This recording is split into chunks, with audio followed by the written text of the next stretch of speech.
Quando será que um espírito recebe a permissão para poder trabalhar como um Exu? E será que a negociação é um aspecto importante dessa função que ele vai exercer como Exu?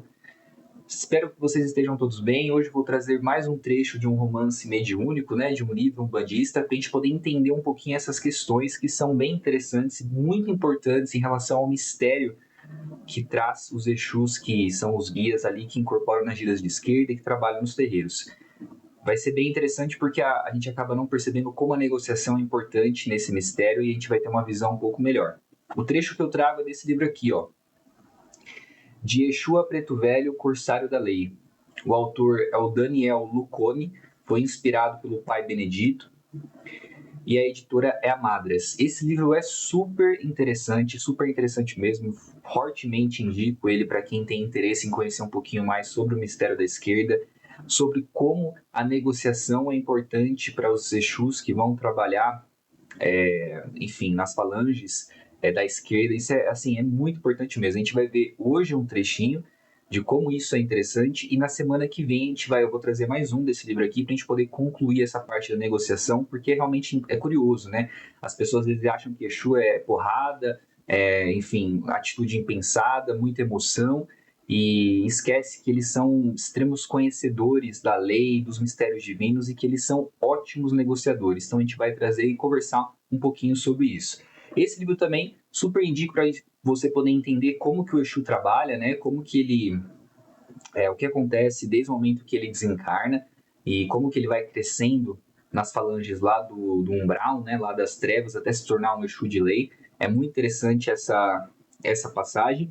E esse Exu em especial aqui, como o nome do livro diz, de Exu a Preto Velho, ele começou como Exu e terminou na falange dos pretos velhos, né? Ele sentiu a necessidade de fazer essa migração dessa falange e trabalhar como um guia da direita, como um preto velho. Isso é super interessante e curioso, porque a gente começa a observar aqui questões da própria Umbanda, né? Os espíritos sentem afinidades por trabalhar em determinadas linhas de atuação. E a gente também não tem tanta consciência sobre isso, então é muito legal, muito curioso. Só um parênteses aqui, muitas pessoas acham que o destino final de um Exu, de uma pombagira, é ele sair da esquerda e trabalhar na direita, é ele sair de Exu e virar um caboclo. Né? As pessoas acreditam um pouco nisso, mas isso não é verdade, completamente verdade para todos os espíritos que trabalham na linha da esquerda. É possível evoluir pela esquerda também, gente. Não é só a direita que vai trazer evolução, a esquerda também evolui e traz esse aspecto. Imagine, por exemplo, os maiorais, né, os Exus cabeça de mistério, seu Tranca-Rua das Almas, Sete Encruzilhadas, Exu Marabô e por aí vai. Pombagira também, Maria Padilha, são espíritos super evoluídos, espíritos conhecedores de mistérios profundos. Então, assim, eles conseguem também evoluir à esquerda do Criador, que a gente pode falar dessa forma, né? Muitos deles nem precisariam mais estar trabalhando com Exu Pombagira, mas eles sentem afinidade por trabalhar com a energia da esquerda, por isso que eles preferem continuar criando a evolução deles ali. Eles poderiam fazer a migração para uma outra linha, como esse Exu aqui fez para os Pretos Velhos? Poderiam, mas, como eu comentei, nas linhas de Umbanda você tem uma questão muito importante que é a afinidade para você trabalhar com uma linha ou outra. E eles preferem seguir a evolução trabalhando ali na esquerda. É lógico que a gente pode fazer um vídeo também sobre isso, explicando mais para frente. Tem uma hierarquia dentro da Umbanda, isso é evidente, é lei. A luz está sempre no alto e a esquerda e as trevas estão sempre lá embaixo. Então, assim, os caboclos eles sempre vão assumir o direcionamento ali na questão, principalmente na Umbanda da direita. Mas você tem espíritos muito evoluídos também trabalhando na esquerda.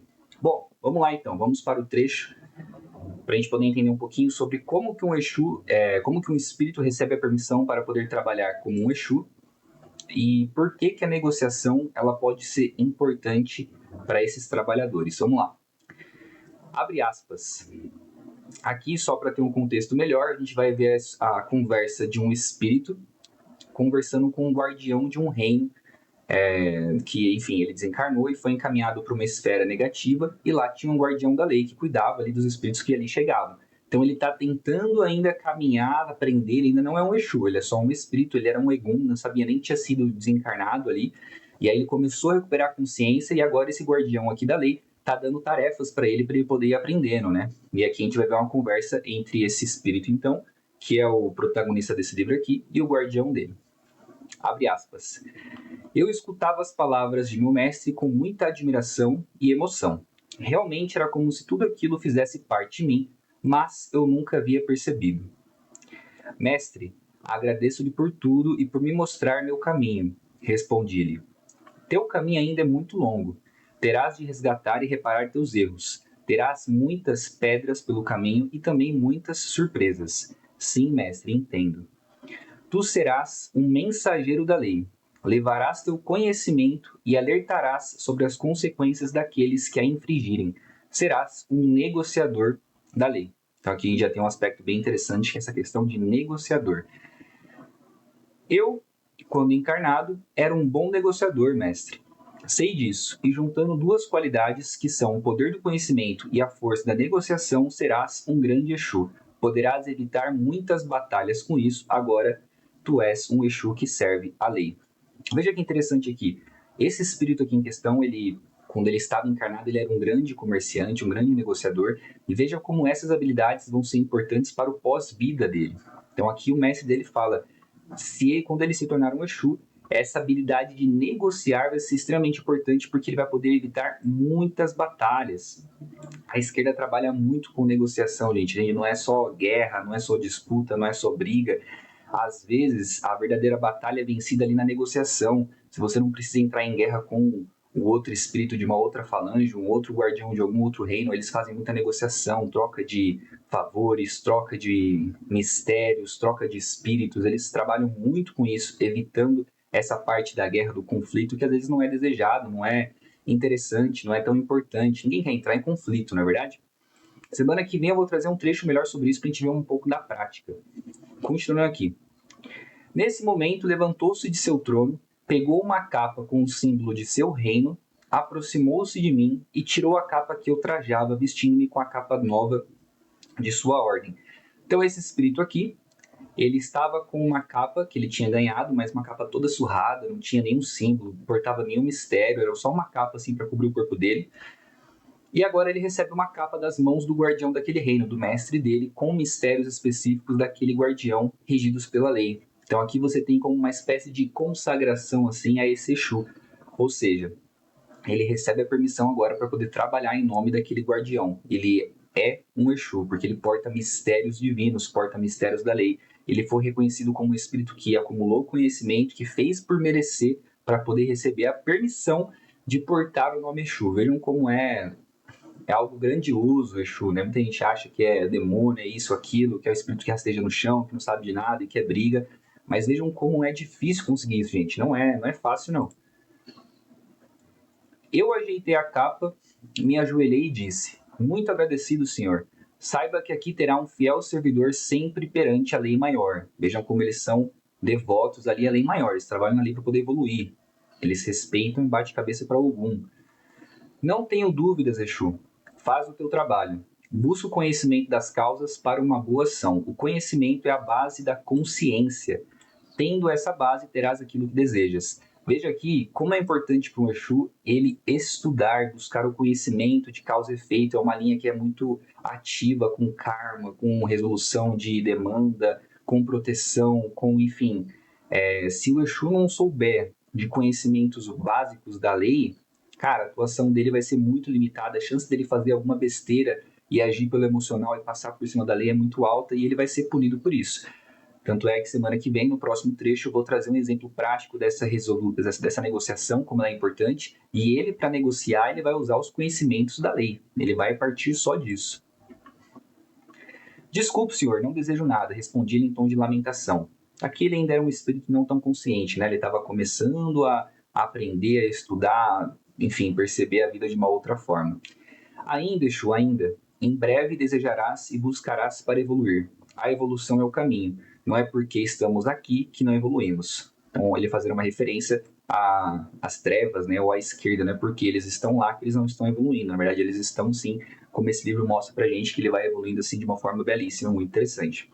Então, gente, é um trecho curtinho só pra gente ver que para um espírito estar num terreiro, trabalhando, atendendo as pessoas, ouvindo as queixas, as lamentações, ouvindo os problemas, para ele poder aconselhar, para ele poder portar o nome de um guia, né? De uma determinada linha, caboclo, preto velho, exu, pombagira, baiano, isso é um grau, isso é uma permissão que eles tiveram, um reconhecimento da espiritualidade, eles não são ali aleatórios, eles não desencarnaram e já, jogar eles lá para trabalhar. Isso eu falo na Umbanda, tá? Vai ter diferenças aí dependendo do culto que você estiver observando, da religião. Isso é interessante para a gente perceber, então, como que não é simples e a gente tem que valorizar isso também, né? Muitas pessoas, enfim, eles ajudam muitas pessoas, esse mistério Exu, esquerda, é extremamente, às vezes, mal interpretado, agredido, tem muito preconceito, mas eles são trabalhadores também, eles são espíritos evoluídos com grande conhecimento. E nós veremos na próxima semana como esse aspecto da negociação é muito interessante. Quando faz, né, tem algumas oferendas para Exu que você faz, você pode trabalhar ali com moedas também, e isso está apelando ali para negociação, quando eles materializam, perdão, quando eles fazem ali, puxam aquela essência no astral e reproduz aquelas cópias daquelas oferendas, eles vão trabalhar com o dinheiro, com a troca. Exu é muito isso, né? Tem gente que vai viajar e pede licença à estrada ali, ao Exu da estrada, para poder chegar com paz no seu caminho. Não que eles vão atrapalhar, mas são todos elementos desse mistério que é bem interessante de estudar. Claro que em um vídeo curto como esse não tem como a gente ver tudo isso, é impossível. Aprender isso requer você estudar, você fazer curso, workshop, enfim, tem várias coisas. Aqui no terreiro, inclusive, nós temos um workshop de esquerda que é bem interessante, que fala um pouquinho sobre isso, sobre muitas outras coisas, mas ainda assim é um estudo constante, né? Tem curso de teologia da Umbanda, tem o sacerdócio, enfim, cada um vai buscando aí o que achar melhor, e tem os livros também. Beleza? Semana que vem, então, veremos como que ocorre essa negociação na prática. Só dando um spoiler aqui, a gente vai ver uma falange de espíritos negativos querendo atacar e destruir um terreiro. E esse Exu aqui, que foi consagrado agora, ele vai ser o responsável por impedir isso. E ele vai impedir isso somente na negociação. Cara, muito legal, muito fera. Imagina o quão desgastante não seria ele ter que ir guerrear, brigar, prender. Às vezes existe a morte do espírito também, né? Quando ele é reduzido ao ovoide. Isso tudo é acabar com uma evolução de um espírito. Então eles não desejam fazer isso, não imediatamente. Não é como se fosse a última saída. Antes você vai tentar negociar. Se não der para negociar, aí a lei vai se fazer presente de qualquer forma. Beleza? Espero que tenha ficado claro. Se não ficou, como eu reforço aqui, essa parte da negociação a gente vai ver semana que vem, para não ficar um vídeo muito grande. E a gente vai estudando sobre isso, porque é um mistério super interessante de comentar, super mal visto, que é bom a gente começar a dar o mérito que eles merecem mesmo como guias, trabalhadores, como espíritos evoluídos. Tem gente que no terreiro que não, sabe, não dá muito valor pro Exu, cara. Porque o caboclo, o preto velho, né? Mas a esquerda também é importante, também tem seus mistérios e seu respeito e sua força. Beleza? É isso. Claro que não pode viver só de um ou de outro, tá, gente? Tem que ter um equilíbrio em tudo, isso é importante dizer também. Mas é isso. Recomendo, para quem quiser, a leitura desse livro aqui, ó, de Exu Preto Velho. Eu vou deixar nas referências aí, nos comentários, perdão, na legenda, as referências do livro. Não sei o valor, mas acredito que seja baratinho, não deve ser muito caro não. Agradeço a atenção, uma ótima semana, gente. Valeu!